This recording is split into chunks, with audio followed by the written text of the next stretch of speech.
Daily. Taste the Daily. Ayyappa శరణు ఘోషతో శబరిమల దద్దరిల్లుతోంది. మకర జ్యోతి దర్శనం కోసం వేలాదిగా అయ్యప్ప భక్తులు శబరిమలకు పోటెత్తారు. మకర వెలుక్కు ఉత్సవాలకు సంబంధించిన ఏర్పాట్లు పూర్తి చేశారు అధికారులు.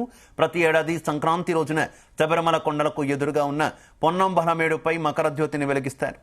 సాయంత్రం 6:30 నుంచి 6:45 మధ్య ఈ మహాదివ్య దృశ్యం భక్తులకు కనువిందు చేయనుంది.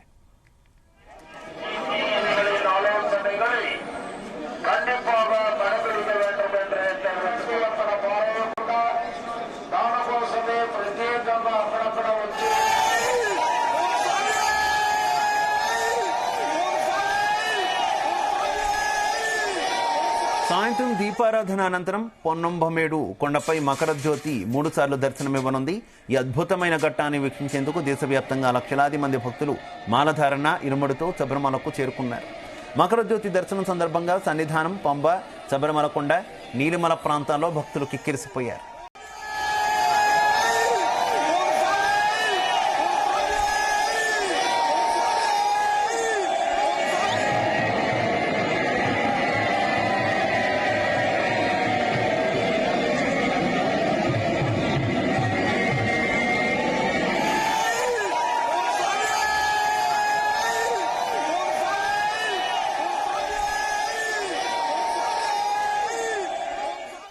మధ్యాహ్నం 3:13 మకర సంక్రాంతి పుణ్యకాలం ప్రారంభమైంది. ఈ సమయంలో స్వామివారికి మేల్శాంతులు, తంత్రీలు ప్రత్యేక అభిషేకాలు నిర్వహించారు.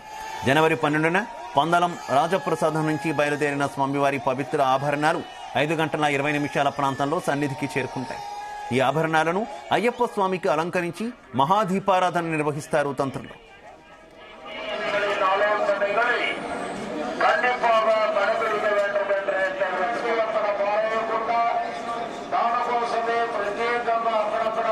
వర్చువల్ క్యూ ద్వారా 35,000 మందికి, స్పాట్ బుకింగ్ ద్వారా 5,000 మందికి అవకాశం కల్పించారు. ఈ రోజు వర్చువల్ క్యూ ద్వారా 30,000 మంది భక్తులకు పరిమితం చేశారు.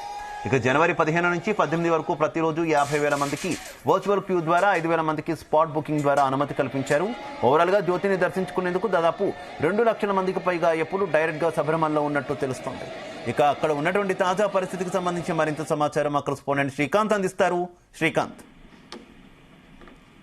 స్వామి శరణమయ్యప్ప అంటూ శరణు ఘోషలతో శబరిమల పుణ్యక్షేత్రం కూడా నామస్మరణతో మారుమవుతుందని చెప్పొచ్చు. ఈ రోజు మకర సంక్రాంతి సందర్భంగా శబరిమల ఉన్నటువంటి కొండపైన మకర జ్యోతి అయితే దర్శనమిస్తుంది. ఈ దర్శనాన్ని చూసేందుకు దేశవ్యాప్తంగా కాకుండా అక్కడ శబరిమల సందర్భంగా అక్కడటువంటి అయ్యప్ప స్వాములు శబరిమల వేసుకొని మాలధారణ ధరించిన తర్వాత అక్కడికైతే చేరుకుంటున్న పరిస్థితి కనిపిస్తుంది. ఈ యొక్క ఏడాది కాలంలో మాత్రం మకర సంక్రాంతి సందర్భంగా అయితే మకర జ్యోతి దర్శనం కోసం లక్షల కందు కూడా వెయిట్ చేస్తున్న పరిస్థితి కనిపిస్తుంది. ఇప్పటికైతే ప్రస్తుతానికి మకర సంక్రాంతి సందర్భంగా ఈ యొక్క ముహూర్తం అయితే మధ్యాహ్నం 3:15 స్టార్ట్ అయింది. స్టార్ట్ అయిన తర్వాత సాయంత్రం 6 గంటల నుంచి 6:45 మధ్య మొత్తం ఈ యొక్క మహాదివ్య జ్యోతి అయితే కూడా తిలకించనున్నారు. దీనికి సంబంధించినటువంటి అన్ని పూజా కార్యక్రమాలు అయితే జరుగుతున్నాయి. ఒకవైపు అయ్యప్ప స్వామికి సంబంధించినటువంటి పూజా కార్యక్రమాలు నిర్వహించడంతో పాటు దీపారాధన కార్యక్రమం అయితే స్టార్ట్ అవుతుంది. దీనికి సంబంధించినటువంటి తంతు మొత్తం కూడా ఇక్కడ ప్రత్యేకమైనటువంటి ఒక పూజారులు ఉంటారు. వీరందరినీ కూడా మేల్ శాంతులు, అదేవిధంగా తంత్రులు అని కూడా ఒక ప్రత్యేకమైనటువంటి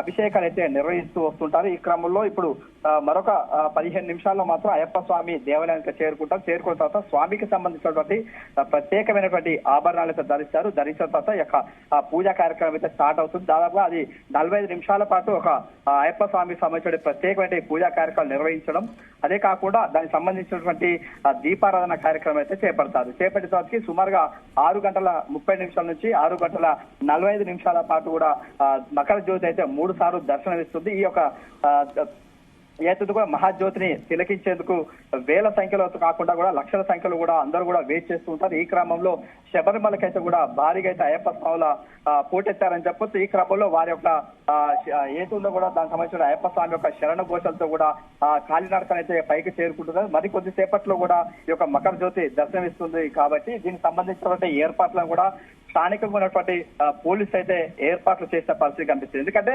గతంలో ఉన్నటువంటి తోపులాటలు అదేవిధంగా స్వల్పంగా తొక్కిసలాట జరిగాయి కాబట్టి ఇలాంటి సంఘటనలు మరోసారి పునరుద్ధం కాకుండా ఉండేందుకు ఆయా సంబంధించినటువంటి పోలీస్ శాఖతో పాటు మిగతా సంబంధించినటువంటి శాఖలను కూడా అప్రమత్తం కావడం, అదేవిధంగా అక్కడికి వెళ్లేటువంటి మకర జ్యోతి దర్శించేందుకు ఒక ముర్చువల్ గా ఒక ఏర్పాట్లు చేసేసారు. దాదాపు ఇక్కడ 35,000 మందిని అయితే కూడా ఆన్లైన్ రిజిస్ట్రేషన్ చేసుకున్న పరిస్థితి. అదేవిధంగా స్పాట్ లో రిజిస్ట్రేషన్ చేసుకున్నందుకు 5,000 మందిని మాత్రం దర్శనానికి అయితే అనుమతిస్తారు. మొత్తంగా ఈ రోజు మాత్రం 50,000 మందిని అయితే మకర జ్యోతి దివ్య దర్శనానికి అయితే దగ్గరకైతే తరలి వెళ్లే పరిస్థితి కనిపిస్తుంది. అదేవిధంగా ఈ రోజు 18వ తారీఖు వరకు అంటే దాదాపుగా 4 రోజుల పాటు ఒక మకర జ్యోతికి సంబంధించిన దర్శనాలు జరుగుతాయి కాబట్టి ఆయా సంబంధించినటువంటి గతంలో జరిగినటువంటి ఇబ్బందులు తలెత్తకుండా ఈసారి మాత్రం ఆన్లైన్ లో రిజిస్ట్రేషన్ అయితే చేపట్టారు. కాబట్టి ఎలాంటి ఏదో కూడా రిజిస్ట్రేషన్ చేసుకున్న వారు అదేవిధంగా స్పాట్ లో రిజిస్ట్రేషన్ చేసుకున్నటువంటి 5,000 మందిని కూడా ఈ దర్శనానికి అయితే అనుమతిస్తారు. ఈ క్రమంలో ఇటు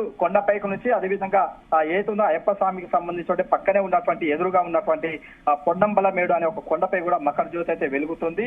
ఈ యొక్క దివ్యమైనటువంటి జ్యోతిని చూసేందుకు దేశవ్యాప్తంగా ఉన్నటువంటి అయ్యప్ప స్వాములే కాక మిగతా సంబంధించిన వారంతా కూడా ఒకవైపు టీవీలకు అతుక్కపోవడం, మరోవైపు వీరికి సంబంధించినటువంటి చిత్రాలు అదేవిధంగా జ్యోతికి సంబంధించినటువంటి వెలుగును చూసి దేదీప్యమానంగా వెలుగొందుతున్నటువంటి జ్యోతిని అయితే చూసేందుకైతే కూడా పోటీ పడుతున్నటువంటి పరిస్థితి కనిపిస్తుంది. Shiva, right, okay, thank you.